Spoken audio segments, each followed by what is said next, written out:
बिस्मिल्लाहिर्रहमानिर्रहीम। मैं हूं मोहम्मद आसिफ चौधरी और आज फिर मैं थैंकफुल हूं इंस्टीट्यूट ऑफ टैक्स प्रोफेशनल्स का, जिन्होंने मुझे मौका दिया कि मैं एक बहुत अच्छा आर्टिकल मैंने पढ़ा और उस आर्टिकल में मैंने देखा कि how did Georgia transforms its taxation system after the rose revolution in 2003।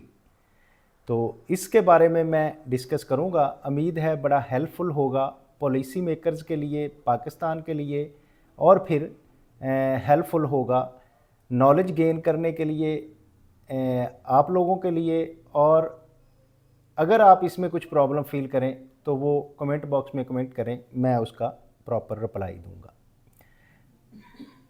जो इसमें वर्ड्स यूज़ होंगे या एब्रीविएशंस यूज़ होंगी उनका मैं पहले से बता देता हूँ। मैंने कई जगह कोशिश की है साथ भी लिखने की। जीडीपी मेरा एरिया है कि टैक्स टू जीडीपी रेशो जानने के लिए मेरा पिछला लेक्चर भी टैक्स टू जीडीपी रेशो पे था टर्की के, और इसमें भी जॉर्जिया के भी टैक्स टू जीडीपी रेशो का बात की जाएगी। GDP is a gross domestic products.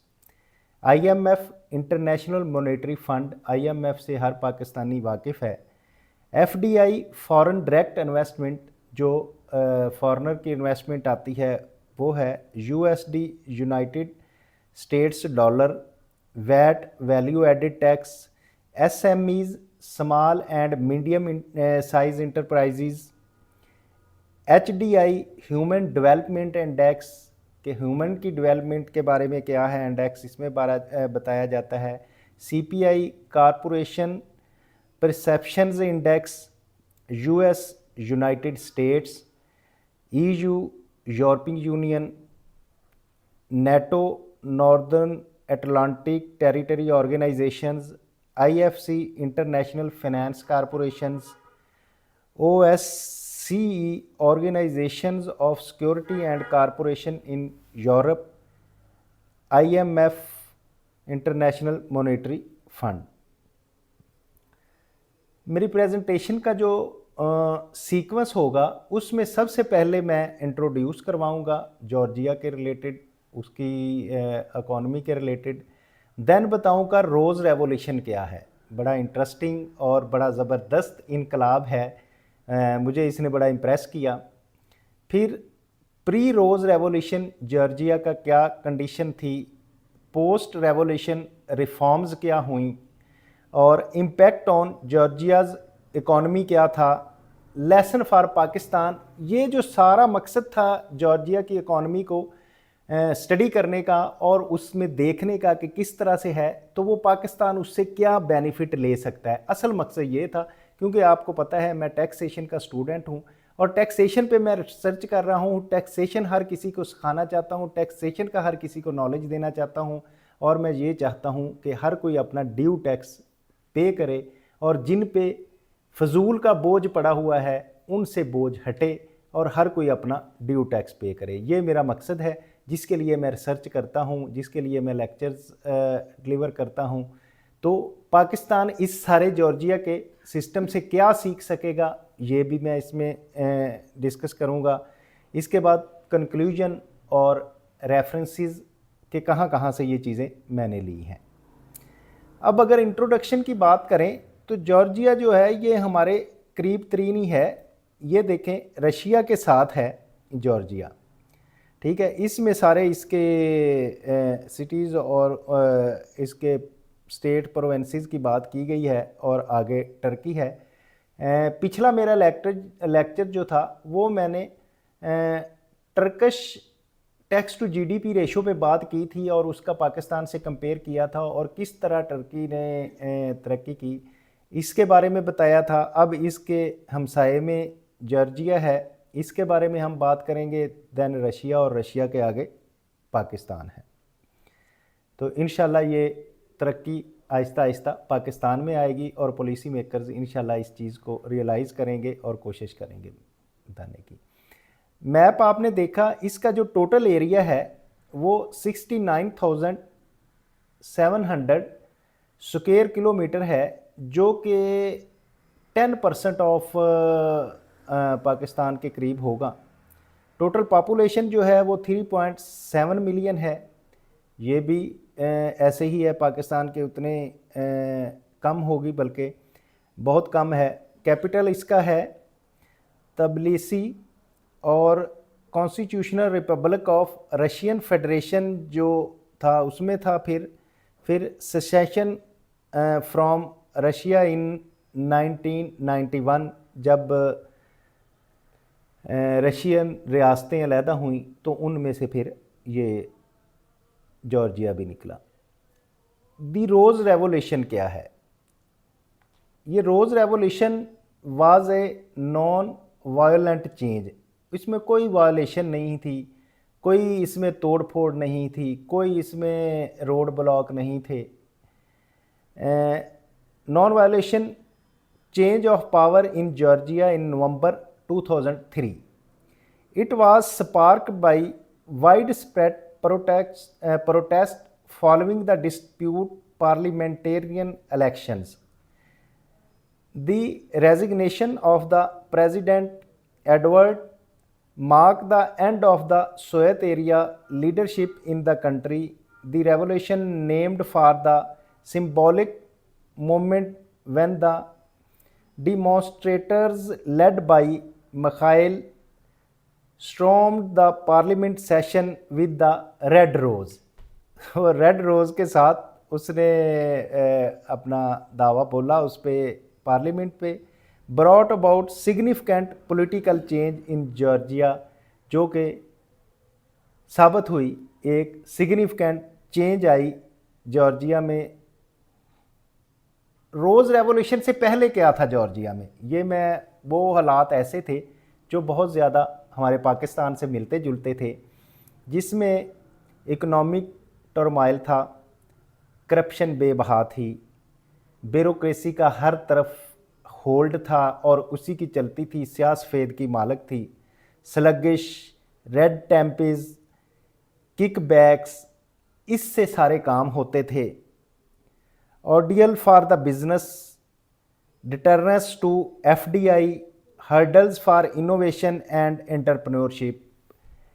बहुत मुश्किल था कारोबारी लोगों के लिए, फॉरेन डायरेक्ट इन्वेस्टमेंट आना पॉसिबल नहीं थी। हालात बिल्कुल इस तरह से कि फॉरेन इन्वेस्टमेंट जो है मुश्किल थी, और बहुत एंटरप्रेन्योर्स के लिए, एंटरप्रेन्योरशिप के लिए बहुत हर्डल्स थी कि अगर किसी ने अपनी ऑर्गेनाइजेशन बनानी है तो नामुमकिन था। Pre rose revolution of Georgia taxation system क्या था? हमारी तरह बहुत कम्प्लेक्स टैक्स सिस्टम था, ओपेक था, हाई टैक्स रेट्स थे। Person and business prefer to operate in the informal economy as avoided taxes. जिस तरह आज हमारे मुल्क में है 70% इनफॉर्मल इकोनॉमी है, इसी तरह जॉर्जिया में भी इनफॉर्मल इकोनॉमी थी और लोग प्रेफर करते थे इनफॉर्मल इकोनॉमी में रहना ताकि टैक्सेस को अवेड कर सकें। Tax enforcement compounded the problems, तो टैक्स की इन्फोर्समेंट थी, प्रॉब्लम्स मज़ीद बढ़ाती थी, गमगीर करती थी। रेवेन्यू शॉर्टफॉल, हमारी तरह हर दफ़ा रेवेन्यू में शॉर्टफॉल आता था।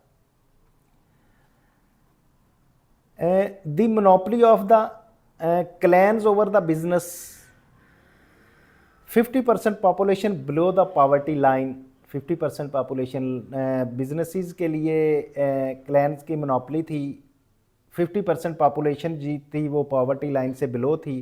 Unemployment was 40%, so high rate was unemployment का था। अनएबल टू पे सैलरीज एंड पेंशंस, सैलरीज और पेंशन्स के लिए गवर्नमेंट के पास पैसे नहीं थे। वो किस तरह की थी ये भी आपको अंदाज़ा हो गया। और ए नियरली फेल्ड स्टेट, बिल्कुल करीब थी कि फेल्ड होने के स्टेट। तो जब रेवोल्यूशन आया तो पोस्ट रेवोल्यूशन रिफॉर्म्स क्या की उन्होंने, जिनकी हमें भी ज़रूरत है रिफॉर्म करने की। जॉर्जिया में क्या रिफॉर्म्स हुई? Step against corruption and tax Avision, सबसे पहला स्टेप उन्होंने करप्शन के ख़िलाफ़ लिया और टैक्स एविजन्स के ख़िलाफ़ लिया। क्या किया? A wave of arrest both public and private figures, जो भी करप्ट अनासर थे, चाहे वो पब्लिक सेक्टर के थे चाहे प्राइवेट सेक्टर के थे, उन्होंने सबको अरेस्ट कर लिया। Ministers for transport and communication, fuel and energy and internal affairs उसमें शामिल थे। Former chairman of the chamber of control, chamber of controls का जो चेयरमैन था वो भी उसमें शामिल था।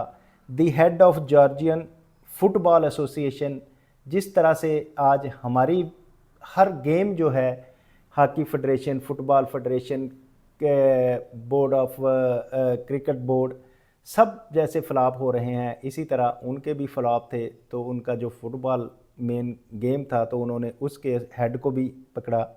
The head of MAGTI mobile telephone company, who was also Shevers son in law, जो कि प्रेसिडेंट का सन इन लॉ था उस वक्त के, तो उसको भी इन्होंने पकड़ा।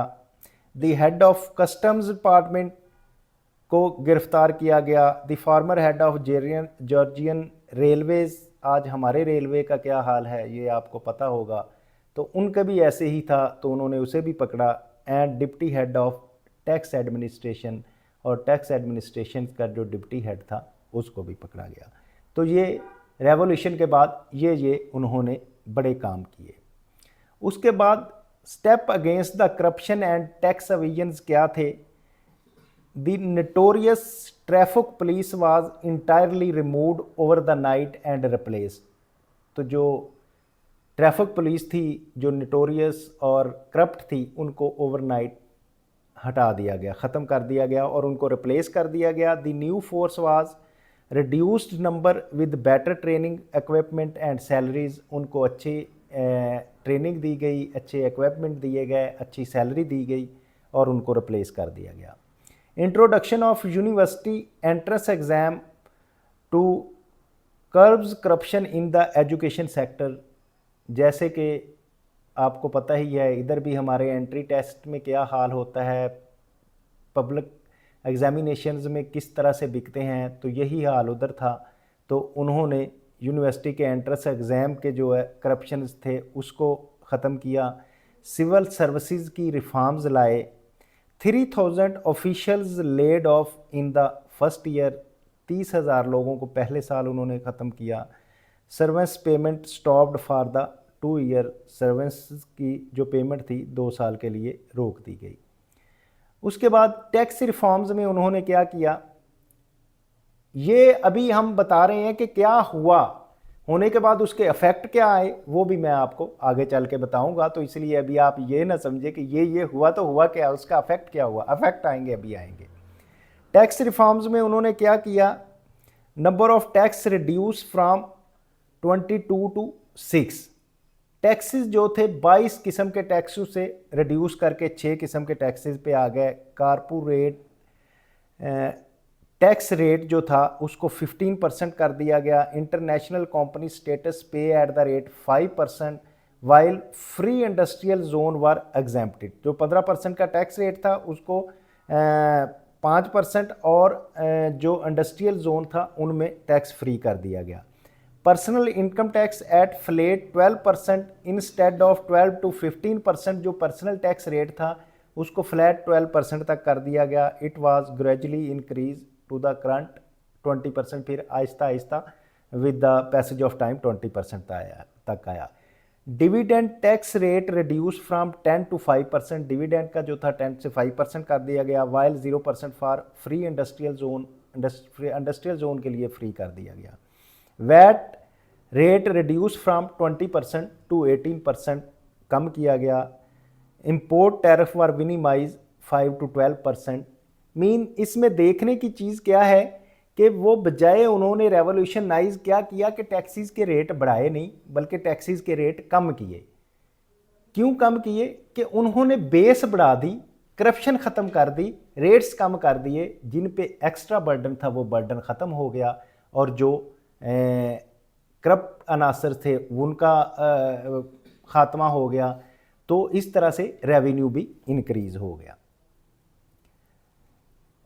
New taxes, excise tax on cigarettes and alcohol जो ममनुआ चीज़ें ऐसी थी जो सेहत के लिए ख़राब करने वाली थी, उन पे एक्साइज टैक्स लगा दिया गया।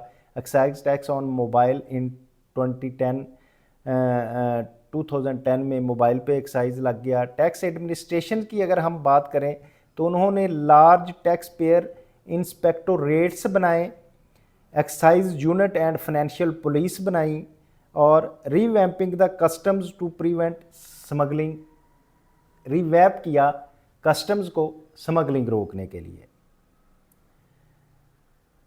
टैक्स लाज की अगर हम बात करें तो एक्साइज टैक्स लाज सिगरेट्स एंड अल्कोहल पे बने, एक्साइज टैक्स ऑन मोबाइल लाज बने, और सिंपलीफिकेशन हुई। लाज जो कम्प्लेक्स ला थे उनको सिंपल किया गया और सिंपलीफिकेशन की गई।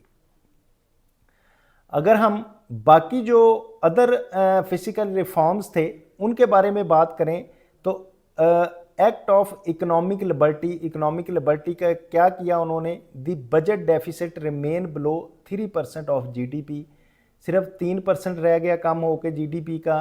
Total public debt below 60% of GDP, total public debt जो था उसको उन्होंने कहा कि 60% से कम रहेगा। Budgetary expenditure below 30% of GDP रहने होंगे आइंदा से, ये एक्शन उन्होंने इकोनॉमिक लिबर्टी के लिए लिया।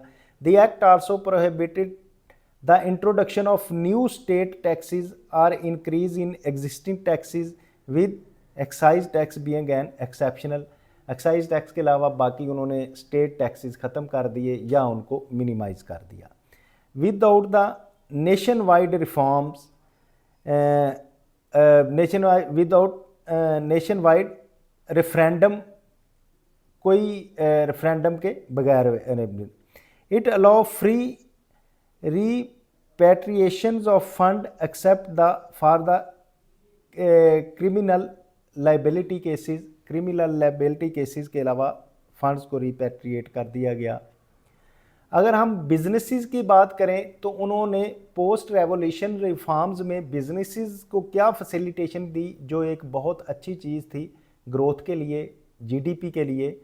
Simplification licensing process for local and foreign businesses, जो एक इम्पॉसिबल था। मैंने जब प्री रिफॉर्म्स की बात की थी तो उसमें वो एंटरप्रेन्योर के लिए वो कहते हैं हर्डल्स थी। उन्होंने बहुत सिंप्लीफाई कर दिया कि लाइसेंस लेना लोकल बिजनेसमैन हो चाहे फॉरेन बिजनेस हो, सब के लिए इजी कर दिया गया। The law on promotion and guarantee of investment activity, promotion और फॉरेन इन्वेस्टमेंट के जो गारंटी दी गई। Treaties with 40 countries to avoid double taxation, मज़ीद 40 कंट्रीज़ के साथ उन्होंने टैक्स ट्रीटी किए ताकि डबल टैक्सेशन अवॉइड हो सके, डबल टैक्सेशन ना लगे। फॉरेन डायरेक्ट इन्वेस्टमेंट की अगर हम बात करें, was encourage in the privatisation of SOEs, तो स्टेट ऑयल एंटरप्राइजेज जो थी उनके लिए इनकरेज किया गया प्राइवेटाइजेशन के लिए कि फॉरेन इन्वेस्टमेंट लाई जाए। 1800 state own enterprises listed and 180 private in the very first year फैचिंग USD 340 millions के पहले ही साल 800 स्टेट ओन एंटरप्राइजेज और 180 प्राइवेट एंटरप्राइजेज जो थी, जो कि 340 मिलियन के साथ पहले साल ही आई। Repatriation of the taxes profits within 3 days and trade liberalisation, trade की लिबर्टी दी गई और रिपेट्रिएशन पे टैक्स पे प्रॉफिट दिया गया और फैसिलिटेशन ऑफिस बनाए गए। जो पहले हर्डल क्रिएट करते थे इन चीज़ों के लिए, एंटरप्रेन्योरशिप के लिए, उनके लिए अब फैसिलिटेशन आनी शुरू हुई और उनको फैसिलिटेट करना शुरू कर दिया गया। तो इसके इम्पैक्ट क्या पड़े? जो बात मैं बता रहा था कि आप ये सोच रहे होंगे कि अभी आप प्री रेवोल्यूशंस की बात करते हैं कि ये खराबियां थी, पोस्ट रेवोल्यूशंस में उन्होंने ये काम किए, तो इसका इम्पैक्ट क्या पड़ा भाई? तो इम्पैक्ट ये पड़ा, the policies for fertiles the budget, 7th of ease of doing business index 7th number पे आ गया। Well functioning market economy with 10 year, 10 साल के अंदर अंदर वो बेहतरीन इकॉनमी बन गई अच्छी फंक्शनिंग करने वाली, नंबर 1 इकोनॉमिक रिफॉर्मर्स इन 2007 में इकोनॉमिक रिफॉर्मर्स के हवाले से नंबर 1 पे आ गए। The least corrupt country of the Black Sea region, तो ब्लैक सी रीजन की सबसे कम करप्ट कंट्री रह गई। तो हमारा इंडेक्स आपको अंदाज़ा ही होगा कहाँ है करप्शन में।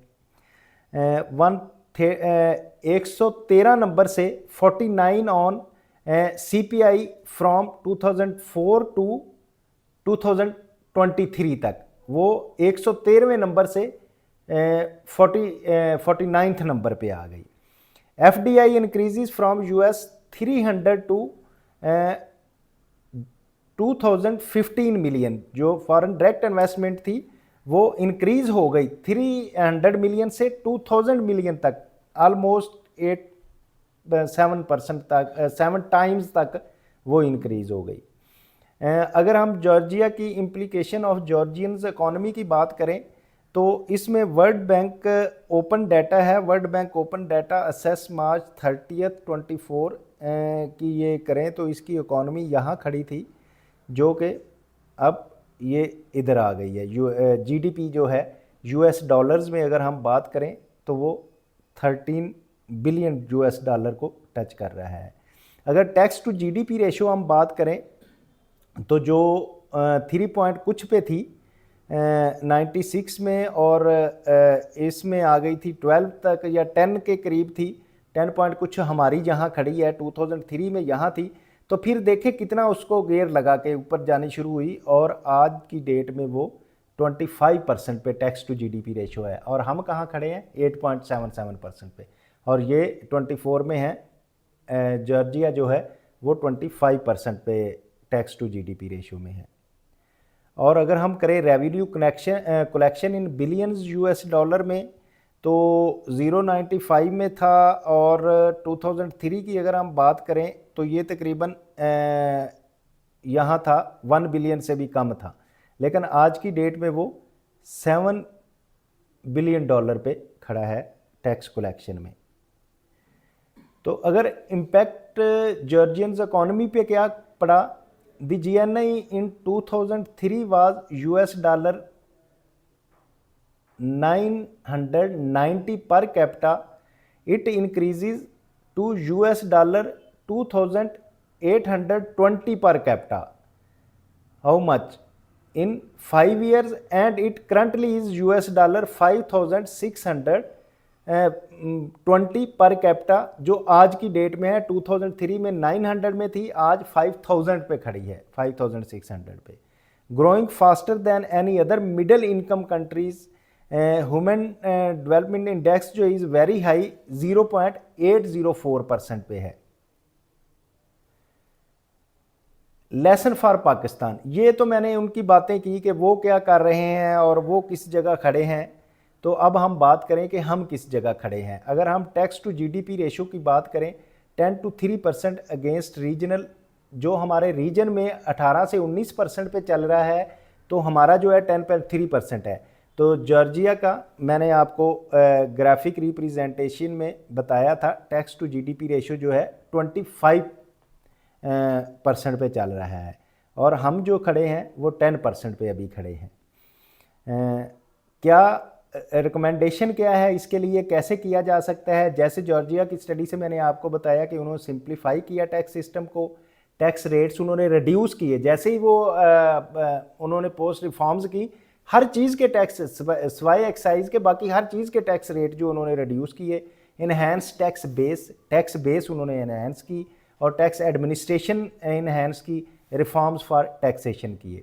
अगर हम डेट टू GDP रेशो की बात करें, बजट डेफिसिट में डेट टू GDP रेशो जो है 71.6% है, वेरी हाई है कि डेट हमारा GDP में जो 71% कर रहा है, ठीक है।